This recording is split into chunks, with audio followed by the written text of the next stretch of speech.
Hi, I'm Alex and I'm here looking for our Hooper Swan cygnets, which you'll find out more about later on. Welcome to another Wildlife Weekly.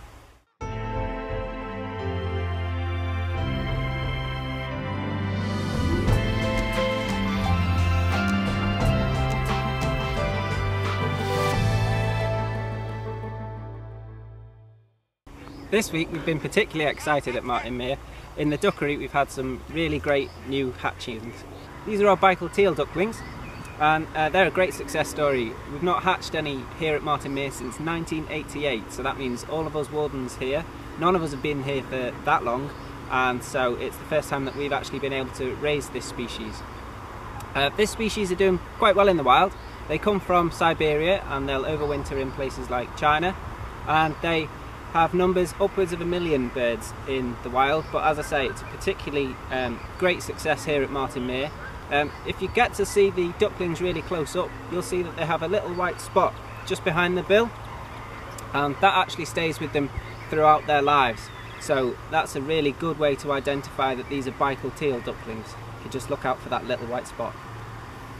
These are our Baer's Pochard ducklings, and we're particularly excited about these. This is a very, very rare species of waterfowl, one of the most threatened in the world. Their numbers have declined really, really drastically. They're really threatened by habitat loss, degradation of wetlands, hunting as well. Their numbers now are thought to be down to about 150 to 250 birds, mature birds left in the wild, which is really, really sad. So the fact that this year we've managed to hatch out 8 here at Martin Mere is brilliant news, not just for us, but for the species as a whole, and we're really, really pleased with this, this little clutch. And of course they are as cute as buttons. Here in the grounds we have ducks and waterfowl from all over the world, and this week we're going to have a closer look at the Andean goose. This species of goose comes from the Andes, which is a mountainous region in South America. And a cool fact, the blood is different to most other species of waterfowl, and it allows them to live in climates that have low oxygen levels. We've also got some Hooper Swan cygnets, which are really, really cute. We've not bred Hooper Swans here at Martin Mere for over 20 years. And if you want to see Hooper Swans, a great time to come to Martin Mere is in the late autumn, early winter, when we've got thousands of migrating Hoopers coming in from Iceland. All over the grounds as well at the minute, and on the reserve, we've got shell duck, and they actually creche their young, which means different broods, put them all in together. You'll see broods as large as 20 that have been creched, being looked after by a pair or 3 or 4 adult shell duck. So all these cute little fluffy chicks can be seen all over the grounds and the reserve at Martin Mere at this time of year. It's a great time to come on down. Now over to Tom, who's going to tell you a little bit more about what's been going on in the reserve this week.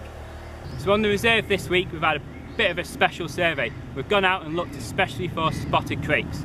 Now, spotted crakes are a very secretive bird, and if you do get a chance to see them, they look a little bit like a water owl with a shorter, yellower bill. They are a migratory bird, so in winter time we won't really see them about, and the best way to survey for them is at night time.